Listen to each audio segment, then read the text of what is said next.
नमस्कार सगळ्यांना. स्वागत आहे तुमचं पुन्हा एकदा माझ्या एका नवीन यूट्यूब व्हिडिओमध्ये. तर आता सगळ्यांना माहिती आहे की हिंजवडीचं ट्रॅफिक किती असतं सध्या खूप, कारण तिकडे सगळ्या आय टी कंपन्याज आहेत. कात्रज ते हिंजवडीकडनं जाणारे लोकं, शिवाजीनगर ते हिंजवडीकडे जाणारे लोकं, असे भरपूर लोकं आहेत, कारण तिकडे बऱ्याच आय टी कंपन्यांमध्ये जॉब करणारे लोकं ट्रॅव्हल करतात. तर शिवाजीनगर ते हिंजवडी मेट्रोबाबत नवीन माहिती समोर आली आहे. तर ती कधी येणार आहे जाणून घ्या सर्व माहिती या व्हिडिओमध्ये. तर हा खूप महत्त्वाचा रूट ठरणार आहे, जिथं जर मेट्रो चालू झाली, तर खूप जास्त ट्रॅफिक सॉल्व्ह होणार आहे आणि प्रवाशांचेही हाल होणार नाहीत. एकतर खूप कमी फ्रिक्वेन्सीमध्ये बसेस असतात हिंजवडीकडे. अशातच जर मेट्रो चालू झाली, तर खूप प्रवाशांचा प्रवास सुखद होणार आहे.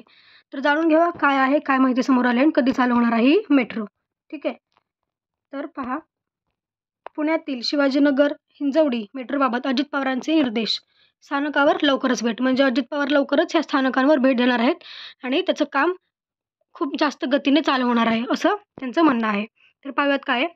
पुण्यातील मान हिंजवडी ते शिवाजीनगर मेट्रो 3च्या मार्गावरील शिवाजीनगर ते औंध दरम्यानच्या कामास गती देण्यासाठी सार्वजनिक सुट्ट्यांच्या दिवशी तसेच इतर शासकीय सुट्ट्यांच्या दिवशी गर्डर टाकण्याच्या कामास पोलिसांनी 24 तास परवानगी द्यावी.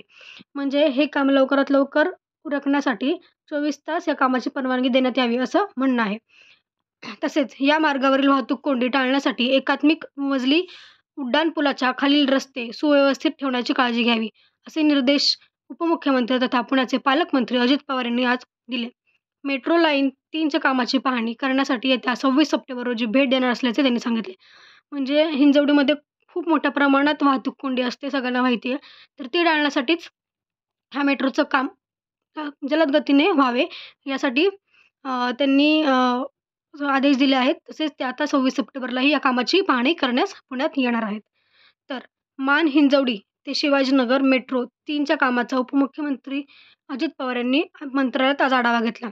बैठकीस वित्त विभागाचे अपर मुख्य सचिव ओ पी गुप्ता, नियोजन विभागाचे अपर मुख्य सचिव राजगोपाल देवरा, नगर विकासाचे विभागाचे प्रधान सचिव असीम कुमार गुप्ता, पोलीस उपायुक्त बापू बांगर आदी उपस्थित होते.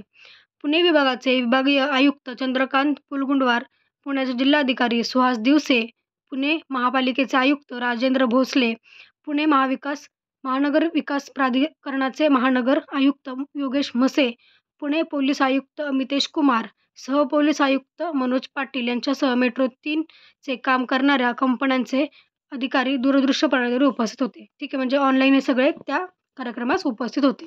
तर त्यांनी सगळ्यांनी हे मांडलं आहे की हे शिवाजीनगर ते ही जी मेट्रो आहे हिंजवडी, ती लवकरात लवकर हिचं काम पूर्ण व्हावं. तर पहा काय कंपन्यांविरुद्ध कारवाई. मेट्रो लाईन 3च्या कामात येणाऱ्या अडथळ्यासंदर्भात माहिती घेऊन उपमुख्यमंत्री पवार म्हणाले की मेट्रोच्या कामामुळे रस्ते खराब झाल्यास, ड्रेनेज लाईन खराब झाल्यास त्याची तातडीने दुरुस्ती करणे आवश्यक आहे. त्यासाठी नवीन तंत्रज्ञानाचा वापर करावा.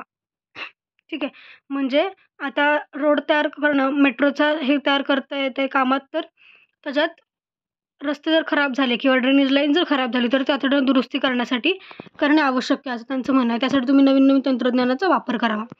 मेट्रोचे काम व त्याखालील खराब रस्त्यांमुळे मोठ्या प्रमाणात वाहतूक कोंडी होते. त्यामुळे मेट्रोचे काम करताना त्याखालील रस्ते, ड्रेनेज लाईनची कामे तातडीने करण्यात यावीत. ही कामे वेळेत होत नसल्यास संबंधित कंपनीविरुद्ध कारवाई करण्यात येईल. म्हणजे जर ही कामे तुम्ही तात्काळ केली नाहीत, ड्रेनेज संबंधित किंवा रस्त्यासंबंधी, तर कंपन्यांविरुद्ध कारवाई करण्यात येईल, असंही अजित पवार यावेळेस म्हणाले. तर पहा काय म्हणतात. 24 तास कामाची परवानगी. बाणेर रॅम्प व पाषाण रॅम्पची कामे गतीने होण्यासाठी पोलीस विभागाचे मेट्रोचे काम करण्यास कंपनीस गर्डर टाकणे व इतर कामांसाठी सार्वजनिक सुट्ट्यांच्या दिवशी 24 तास काम करण्याची परवानगी द्यावी. म्हणजे सुट्ट्यांच्या दिवशी ही कामं 24 तास चालू राहावीत, असं त्यांचं म्हणणं, जेणेकरून लवकरात लवकर आपल्याला मेट्रोला हिरवा कंदील देता येईल आणि ही चालू करता येईल.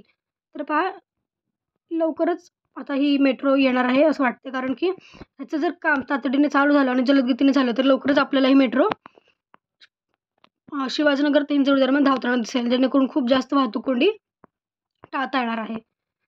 तर पाहूयात आपण आता पुढे कधी येणार आहे मेट्रो. धन्यवाद व्हिडिओ शेवटपर्यंत बघितल्याबद्दल. चॅनलला सबस्क्राईब करून ठेवा, व्हिडिओ जास्त शेअर आणि लाईक करा.